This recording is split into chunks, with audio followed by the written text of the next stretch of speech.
if you okay Tomahawks to Ukraine, what's going to happen if the United States is in a conflict and we need the Tomahawks? Do we have enough? That's a problem. We need Tomahawks, and we need a lot of other things that we've been sending over the last 4 years to Ukraine. We've been, we gave them a lot. Now we have a different situation. We send it to the European Union. They pay for it and all that, and they have plenty of money.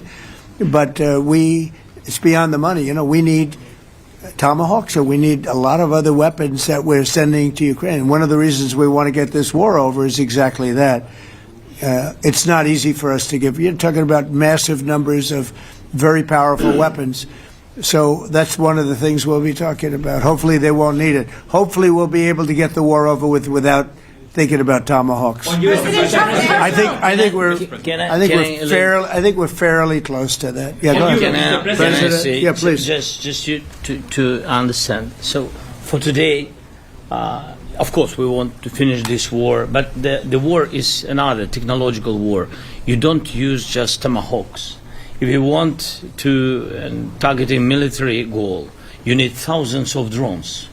It goes together with such missiles. Ukraine has such thousands of our production drones, but we don't have Tomahawks. That's why we need Tomahawks. But United States is a very strong production, and the United States has Tomahawks and other missiles, very strong missiles, but they can have our thousands of drones.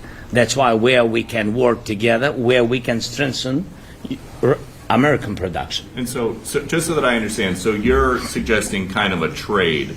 If President Trump okays Tomahawk missiles to help you launch... Yes, it's about Russia, military goals. It's only about military goals. Right, but then you would authorize some kind of an exchange where... Yes, of course. The US yes, we have proposition. We have big proposition with our drones. President Trump, I don't mean to be brokering an arms deal here, but is that something that you would be interested in, Ukrainian drones? We are, yeah, we would. We have a lot of drones right now. We build our own drones, but we also buy drones from others, and they make a very good drone. I mean, drone warfare has really come to the fore over the last couple of years because of this war. I will say, there's nothing like the jets. We knocked out a lot of drones in Israel. We were knocking them out for Israel, and we were doing it with extremely fast and powerful jets, following the drones and knocking the hell out of them. So, we know a lot about the drones, and we know a lot about the great jets, the great ones. The ones, and the B-52s, which were totally they were stealth. They were undetectable. So we have a lot of different weapons. And, I have an obligation also, though, to make sure that we're completely stocked up as a country, because you never know what's going to happen. In war and peace, right? You never know what's going to happen. So we're going to be talking about Tomahawks, and would much rather have them not need Tomahawks. Would much rather have the war be over, to be honest, because, we're in it to get the war over. We're selling a lot of different types of weapon, as you know, to the European Union.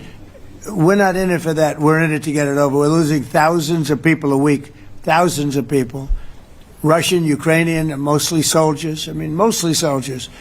But we're in it to see that end.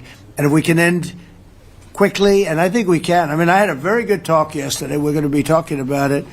But I had a very productive talk yesterday with President Putin. We'll see what happens. But the war in the Middle East was far more complicated. We got that one done.